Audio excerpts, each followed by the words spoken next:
பயம் என்பது திமுக அகராதியிலே கிடையாது. அவர்கள் அத்துமீறி செயல்படுவது அந்த அமைப்புகளின் மீதே மக்களுக்கு நம்பிக்கை போய்விட்டது. போர் என்று வந்தால் எல்லா விதமான ஆயுதங்களையும் பயன்படுத்த வேண்டிய ஒரு கட்டாயத்துக்கு தள்ளப்பட்டால் நாமும் அப்படிப்பட்ட ஆயுதங்களை உபயோகப்படுத்தும் போது அதே ஆயுதங்களை பாகிஸ்தான் தரப்பிலும் இருப்பதனாலே அவர்களும் பயன்படுத்த வேண்டிய நிலைமை ஏற்பட்டால் இந்திய உபகண்டத்தில் சில பகுதிகளிலே மிகுந்த பதட்டம் ஏற்பட்டிருக்கிறது. பஹல்காமிலே 26 அப்பாவி உயிர்களை கொடிய தீவிரவாதிகள் ஈவு இரக்கமின்றி சுட்டுக் கொன்றார்கள். ஒரே ஒரு மனதுக்கு ஆறுதல் அளிக்கின்ற செய்தி என்னவென்றால்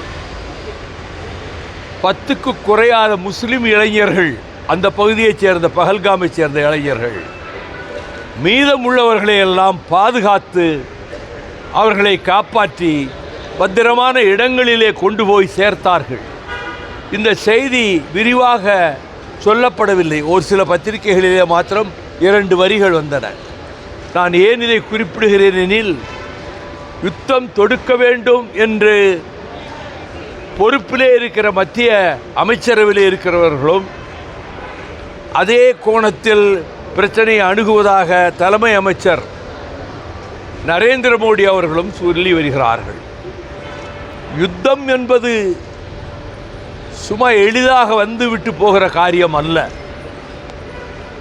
போர் என்று வந்தால் எல்லா விதமான ஆயுதங்களையும் பயன்படுத்த வேண்டிய ஒரு கட்டாயத்துக்கு தள்ளப்பட்டால் நாமும் அப்படிப்பட்ட ஆயுதங்களை உபயோகப்படுத்தும் போது அதே ஆயுதங்களை பாகிஸ்தான் தரப்பிலும் இருப்பதனாலே அவர்களும் பயன்படுத்த வேண்டிய நிலைமை ஏற்பட்டால் குழந்தைகள், தாய்மார்கள், தீவிரவாதத்துக்கு சற்றும் தொடர்பில்லாத அப்பாவிகள் பல்லாயிரக்கணக்கிலே கொல்லப்படுவார்கள்.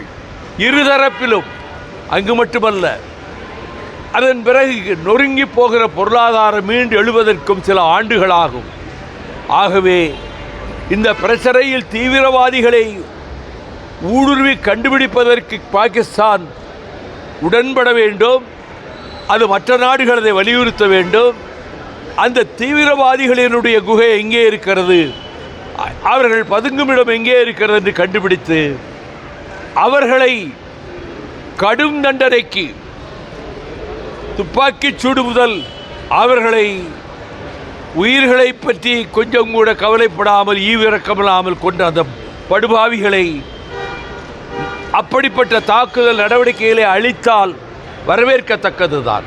ஆனால் யுத்தம் என்று கொண்டு வருவது இருதரப்புக்கும் என்ன விதத்திலே பாதிப்பு ஏற்படும் என்பதை மத்திய அமைச்சரவையிலே உள்ள தலைமை அமைச்சர் நரேந்திர மோடி அவர்களும் மற்ற அமைச்சர்களும் அதற்கு ஆதரவு தெரிவிக்கக்கூடியவர்களும் இதை சற்று யோசித்து பார்க்க வேண்டும்.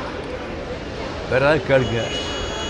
இந்த தாக்குதல் சம்பவத்தை கண்டித்து பாஜக நாளைய தினம் தமிழகம் முழுவதும் ஆர்ப்பாட்டம் நடத்துகிறாங்க. இந்த ஆர்ப்பாட்டம் எப்படி பார்க்குறீங்க? அது ஒரு விழிப்புணர்வு ஏற்படுத்தணுங்கிறதுக்காக செய்கிறாங்க. அது நல்லது தானே.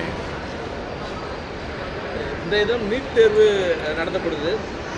நீட் தேர்வு திமுக ஆட்சிக்கு வந்தவொடனே இந்த நீட் விலக்கு அளிக்கப்படும் சொல்லியிருந்தாங்க. ஆனால் 4 ஆண்டுகள் அது செய்யலை. அந்த வாக்குறுதியிலிருந்து திமுக அந்த வாக்குறுதியை நிறைவேற்ற வேண்டும் என்று கடுமையான முயற்சி எடுக்கப்பட்டு வருகிறது.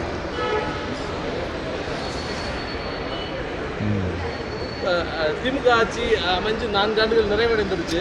இந்த 4 ஆண்டுகளில் கொடுத்த வாக்குறுதி அனைத்துமே நிறைவேற்றிட்டாங்க. பெரும்பாலான வாக்குறுதிகளை நிறைவேற்றி விட்டார்கள். சொல்லாத வாக்குறுதிகளையும் நிறைவேற்றி இருக்கிறார்கள். திருப்தி அளிக்கக்கூடிய ஆட்சியா இருக்கா? பாஜக மன நிறைவு அளிக்கக்கூடிய ஆட்சி தான் திராவிட மாடல் ஆட்சி. சகோதரர் தளபதி ஸ்டாலின் அவர்கள் தலைமையிலே நடைபெறுகிற ஆட்சி. திமுக கூட்டணியில் மீண்டும் மாநிலங்களவை உறுப்பினர் பதவி தங்களுக்கு கிடைக்காது அப்படின்னு சொல்றாங்க. யார் சொன்னது? இதை சும்மா சொல்லுங்க. நல்ல செய்தியான்னு சொல்றீங்க, சொல்லுங்க. யார் சொல்றாங்க? மீண்டும் கிடைக்குமா? அதை நம்ம எப்படி எதிர்கொள்ள போறோம்? நான் எந்த எதிர்பார்ப்பும் இல்லாதவன். விபி சிங் என்னை கேபினெட் மந்திரியாக ஆசைப்பட்டாராம். நான் அதை ஏற்கவில்லை.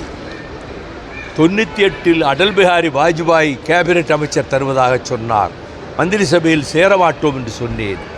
99 மீண்டும் திமுகவோடு கூட்டணி வைத்து பிஜேபி ஜெயித்த போது அடல் பிஹாரி வாஜ்பாய் அவர்களும் அத்வானி அவர்களும் என்னை நிர்பந்தப்படுத்தினார்கள்.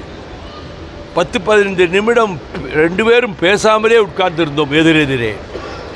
எனக்கு என் மந்திரி சபைக்கு நீங்கள் பக்கபலமாக இருப்பீர்கள், you will be a pillar of strength in my cabinet என்று வாஜ்பாய் அவர்கள் சொன்னார்கள். நான் அடல்ஜி அவர்களே, எந்த காரணத்தை முன்னிட்டோம் நான் மத்திய அமைச்சராக விரும்பவில்லை. எங்கள் இயக்கத்திலே நீங்கள் உங்களுடைய ஃபார்முலா அப்படி 5 பேருக்கு மேலே இருந்தால்தான் 2 அமைச்சர்கள் என்று சொல்லியிருக்கிறீர்கள். நாங்கள் 4 எம்பிக்கள் தான் இருக்கிறார்கள், இருந்தாலும் ஒரு 2 பேருக்கு அமைச்சர் பதவியை தாருங்கள் என்று கேட்டேன். அதோடு அந்த பேச்சு நின்றுவிட்டது. அத்வானி அவர்கள் திரும்ப என்னை சந்தித்து மீண்டும் வற்புறுத்தினார். குருமூர்த்தி கூட வந்திருந்தார். அதே பதில்தான், அதை நான் மாற்றுதலுக்கு இல்லை, ஆனால் கொடுப்பதாக இருந்தால் 2 கொடுங்கள், இல்லாட்டி மொத்தமே கொடுக்க வேண்டாம் என்று சொன்னேன். அவர்கள் தந்தார்கள். இண்டிபெண்டன்ஸ் சார்ஜில் மதிப்புக்குரிய கண்ணப்பன் அவர்களும் நிதி இலாக்காவுக்கு இணையமைச்சராக செஞ்சி ராமச்சந்திரன் அவர்களும் ஆக்கப்பட்டார்கள். ஆகவே 1.25 வருடம் சிறையில் இருந்து விட்டு நான் வெளியே வரும்போது ஒரு 5 லட்சம் வாக்குகள் வித்தியாசத்திலாவது சிவகாசி தொகுதியிலே நான் வெற்றி பெறுவேன் என்று எல்லோரும் சொன்னார்கள். ஆனால் நான் போட்டியிடவில்லை. எனக்கு பிடித்தமான வேலையே பாராளுமன்ற பணிதான். இருப்பினும் நான் போட்டியிடவில்லை. அதற்கு பதிலாக கட்சியில் துடிப்பான ஒரு இளைஞரை, சிப்பிப்பாறை ரவிச்சந்திரனை நாங்கள் வேட்பாளராக சிவகாசி தொகுதிக்கு நாங்கள் அறிவித்தோம். இவையெல்லாம் என்னுடைய கடந்த கால அரசியல் வரலாற்றில் மந்திரி பதவி என்பதையே எப்படி நான் நினைத்தேன் என்று இருக்கும்போது இப்பொழுதும் நான் எந்த கற்பனைகளையும் வளர்த்து கொள்ளவில்லை.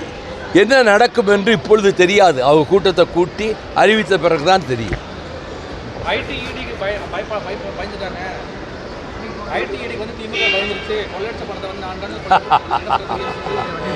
பயம் என்பது திமுக அகராதியிலே கிடையாது. பாஜக இந்த காலங்களில் ஆட்சியில் இருந்த போது கூட இந்த போல இடி ரைடு பற்றியான பிரச்சனைகள்லாம் இல்லை. ஆனால் இப்போ ரீசெண்ட் டைம் மேலே வந்து அவங்க இடி, இன்கம் டேக்ஸ் இதையெல்லாம் வைத்து அதிகாரம் இருக்கிறது என்று அவர்கள் அத்துமீறி செயல்படுவது, அந்த அமைப்புகளின் மீதே மக்களுக்கு நம்பிக்கை போய்விட்டது. திராவிட முன்னேற்றக் கழகத்திலும் யாரும் இதை பற்றி அஞ்சவும் இல்லை, கவலைப்படவும் இல்லை. இண்டிபெண்டன்ஸ் பாடி எந்த மாதிரி யூஸ் பண்ணுறது வாயில ஜனநாயகத்துக்கு எந்த மாதிரி ஒரு பேர், அவன் ஜனநாயகத்துக்கு கேடுதான் அது. மாமனிதர் தலைவர்